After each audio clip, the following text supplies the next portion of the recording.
The guys have decided I should test out of the regular academy courses for my safety. A brilliant idea, they called it. The only problem?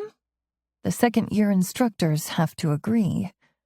Most of them were fine with it, except Kai and Finlay, which means I'm stuck with science and royal protocol.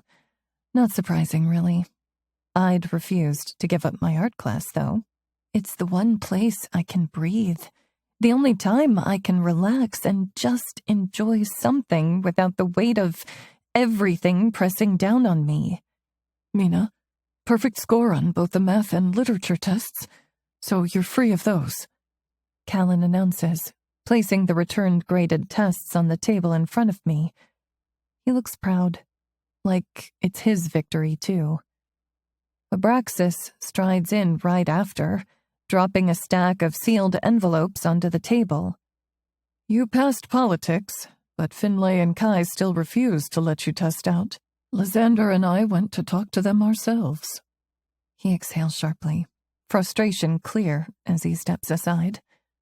The door opens again, and the headmaster walks into our new, larger suite at Malivore. His presence is commanding, as always. I've created a class specifically for you, Lysander says, leaning against the back of the couch. It's structured to let us study and research the cursed eggs without drawing suspicion. I glance at him, tilting my head. How does that work with the rest of the schedule? We needed to fill the morning hours, Callan explains, coming closer, so that Abraxas and I can teach our first and fourth year classes without overlapping with you. This way everything fits. What about Vaughn? My eyes flick to my third mate, who's been uncharacteristically quiet.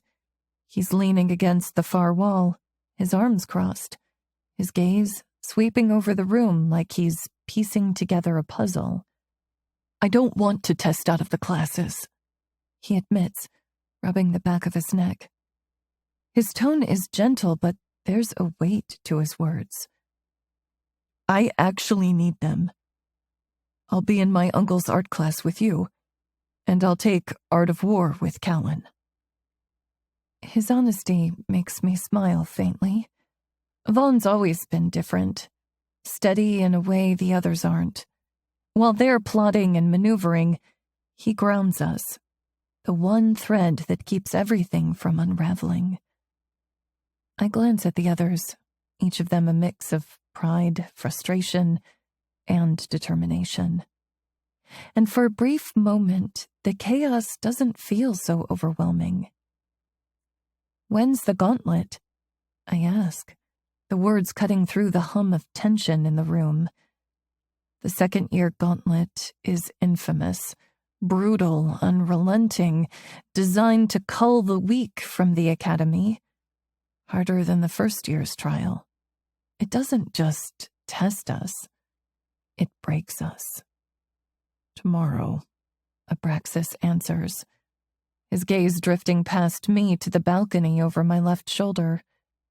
His jaw tightens, and I know that look in his eyes too well. He's already plotting, probably fantasizing about whisking me away from campus to some place he deems safe. Someplace far from the dangers that are closing in around us. Is shifting allowed? I ask, turning to Lysander. My voice is steady, but I'm already bracing for his response. Partial is always allowed for this gauntlet, he replies calmly, his tone unwavering. I manage a small smile in his direction before letting my gaze slide to Callan. When's your gauntlet? I ask him, watching as a flicker of discomfort crosses his face. His shoulders stiffen, and I can almost feel the weight of his dread.